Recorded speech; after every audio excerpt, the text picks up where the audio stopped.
Hi folks, Contingency Preps here. I feel that this will probably be one of the most important videos that I make, and that is firearms safety.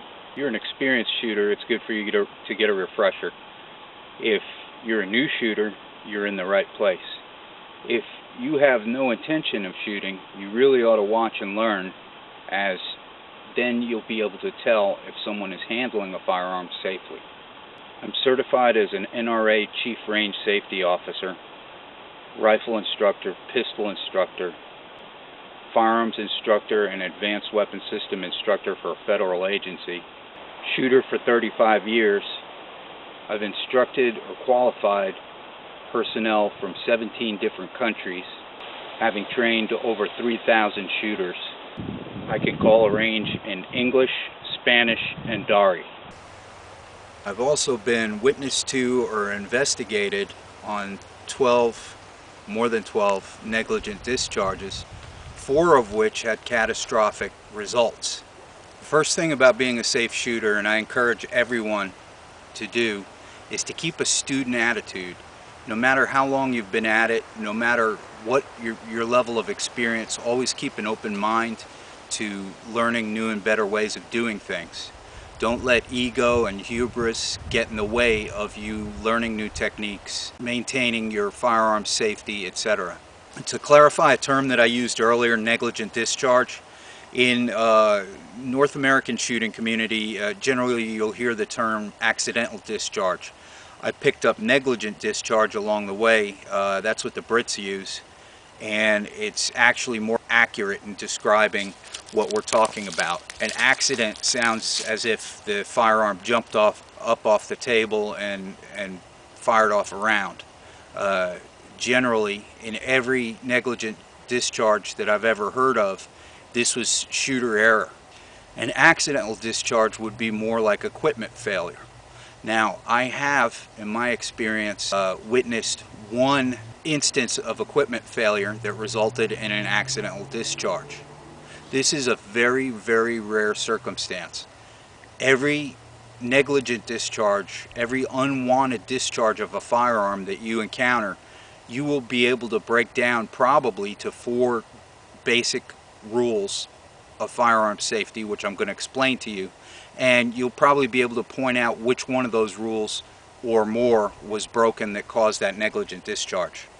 Okay, the 4 general firearm safety rules. You'll hear slight variations of these based on what your background is, whether you've come up through NRA or the police or the military, or have just learned shooting on the side as a hobby. You will hear different variations of these rules.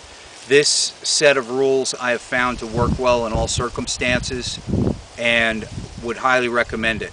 If you follow these 4 general safety rules, you will never have a negligent discharge. You will never have the catastrophic results that I have seen in other instances. Rule number 1, treat all firearms as loaded until checked. Never trust your memory. That means when I pick up this firearm, I'm going to ensure that it's on safe, that the magazine is removed, and that I check the chamber to ensure that it is empty.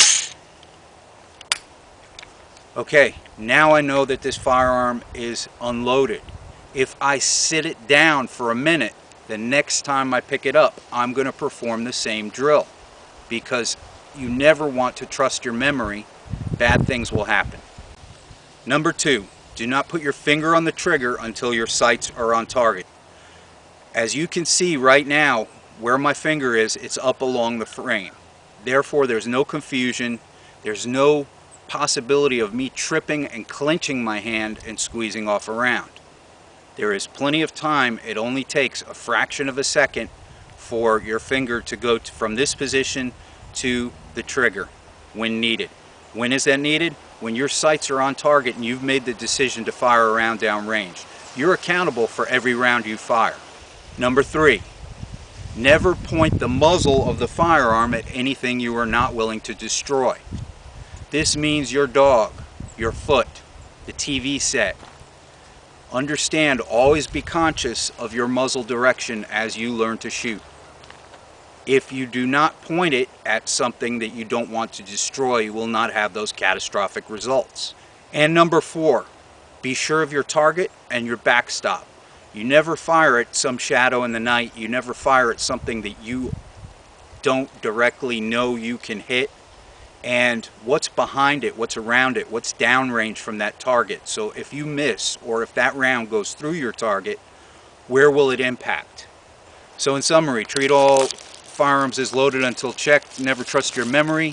Keep your finger off the trigger until your sights are on target. Never point the muzzle of the firearm at anything you're not willing to destroy. And be sure of your target and what's behind it. I highly recommend that you memorize these 4 rules, then practice these 4 rules. Turn these 4 rules into a habit, and then make conscious effort to act in a safe manner. Okay, more food for thought. I was assisting with an investigation on a string of negligent discharges that had occurred in a short period of time.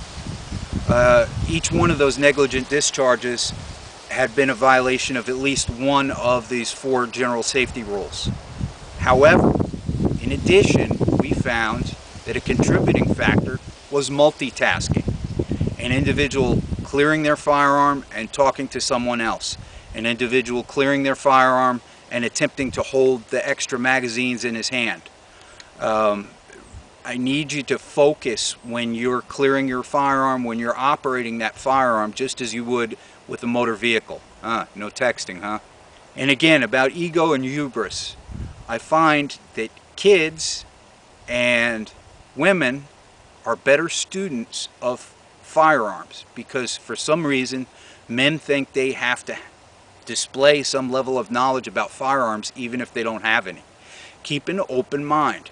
You will be a shooter for 30 years, and if you keep an open mind and a student mentality, you will be able to learn new things as you go, new techniques, new tactics, and improve your safety, because you never want something catastrophic to happen with a firearm.